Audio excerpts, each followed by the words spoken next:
Halo semuanya, ya kita jumpa lagi ya dalam video pembelajaran kali ini. Kita akan belajar mengenai pelestarian lingkungan hidup dan hakikat dari pembangunan berkelanjutan. Nah, yang pertama kita akan pelajari tentang usaha pelestarian lingkungan hidup dan kemudian apa sih itu mengenai pembangunan berkelanjutan.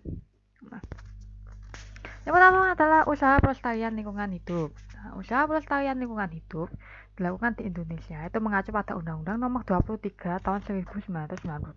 Nah, artinya ya pelestarian lingkungan hidup merupakan usaha untuk melindungi kemampuan lingkungan hidup terhadap tekanan perubahan atau dampak negatif yang ditimbulkan oleh suatu kegiatan agar tetap mampu mendukung kehidupan manusia dan makhluk hidup lainnya.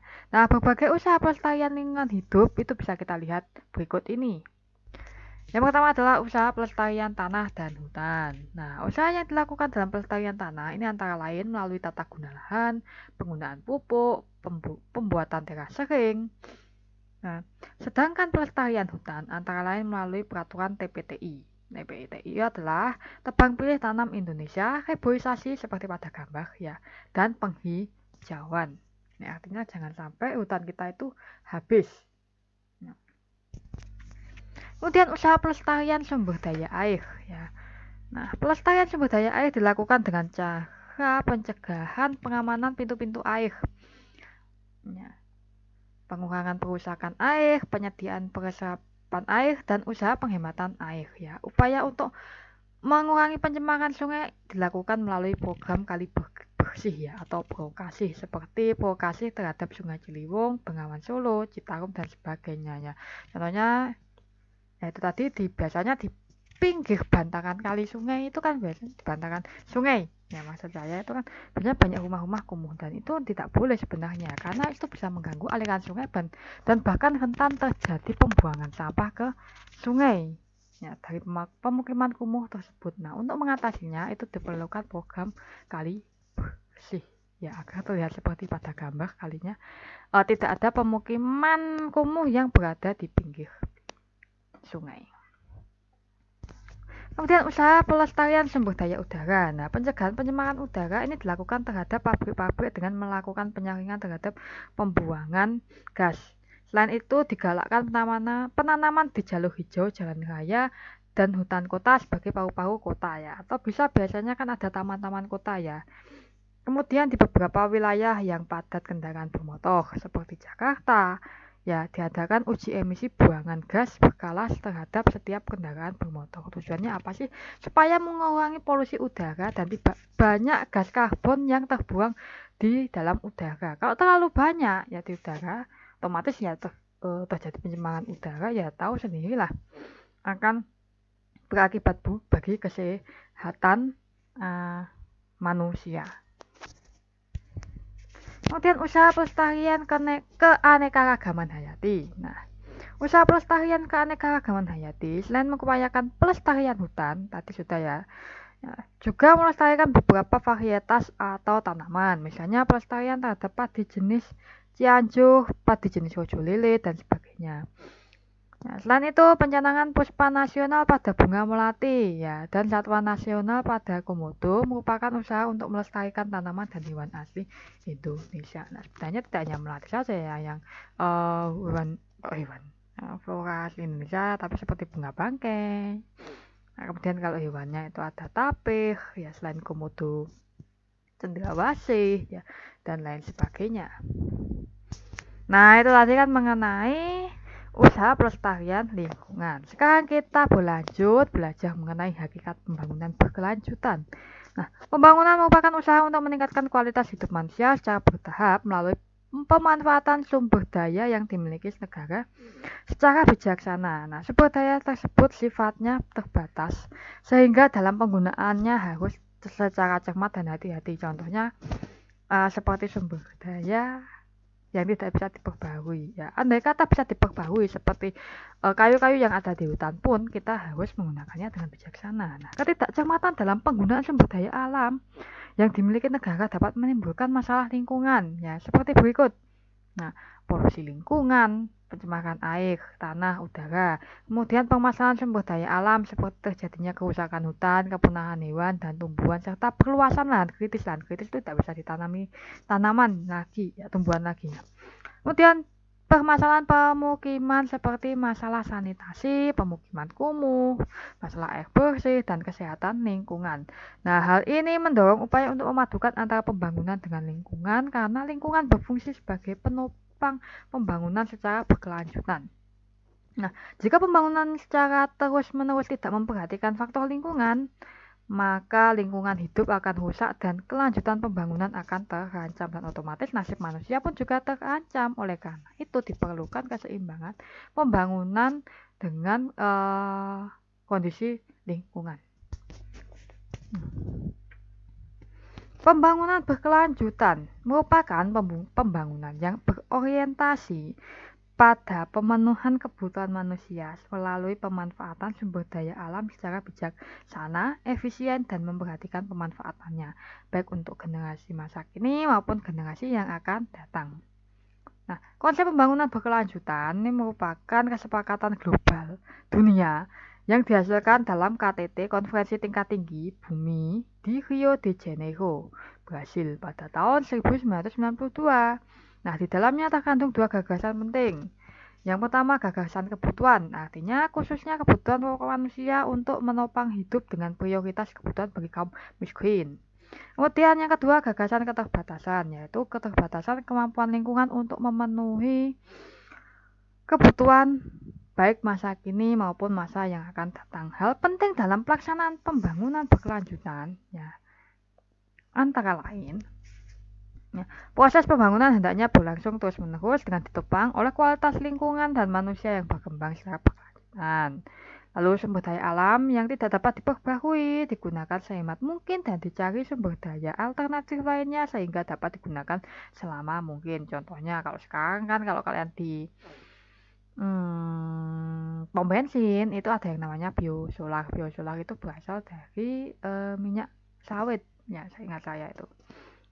Kan itu untuk menggantungkan dari minyak bumi ya yang tidak bisa diperbarui. Kemudian yang C, pembangunan yang dilakukan memungkinkan meningkatnya kesejahteraan generasi sekarang tanpa mengurangi kesejahteraan generasi yang akan datang. Jadi diharapkan pembangunan yang ada pada masa sekarang itu bisa bermanfaat bagi generasi sekarang dan juga generasi selanjutnya. Ya, coba bayangkan kalau lingkungan rusak, ya pembangunan, ya tentu saja generasi anak cucu kita itu tidak bisa menikmatinya. Kemudian tujuan dan sasaran pembangunan. Nah, pembangunan itu punya arti usaha yang terencana dan terarah untuk menghasilkan suatu guna memenuhi kebutuhan dan meningkatkan kesejahteraan manusia.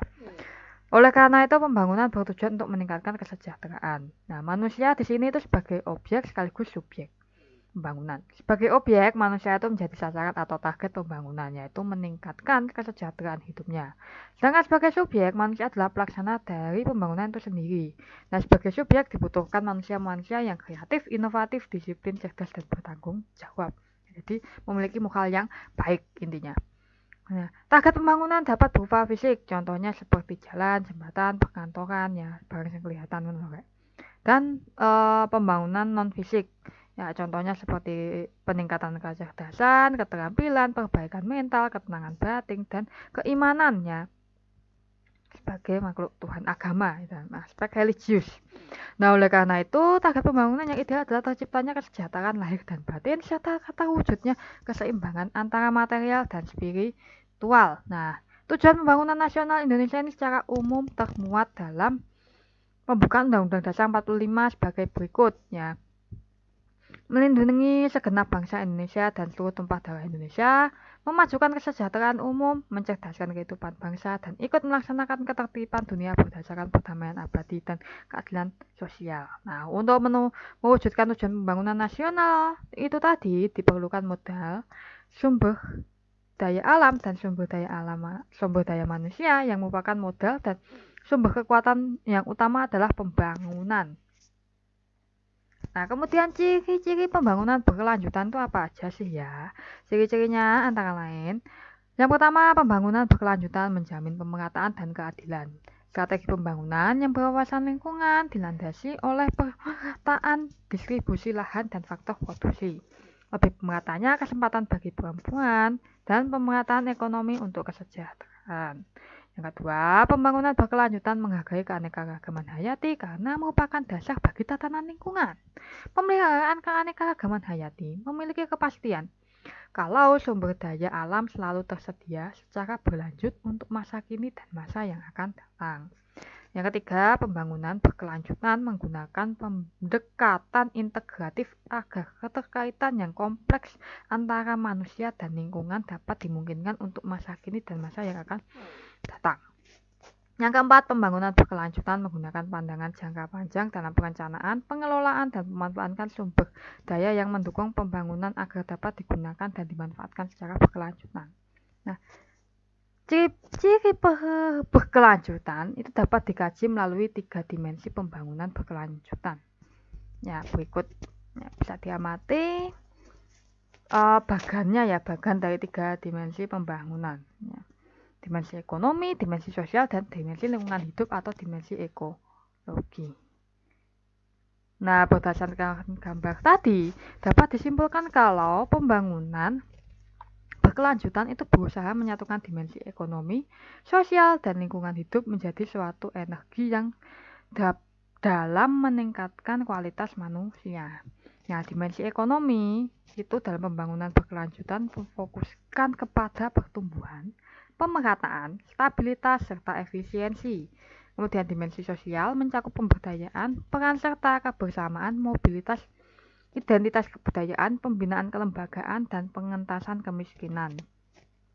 Kemudian yang ketiga, dimensi ekologi atau lingkungan hidup bertujuan untuk integritas ekosistem, ramah lingkungan, hemat sumber daya alam, dan pelestarian keanekaragaman hayati.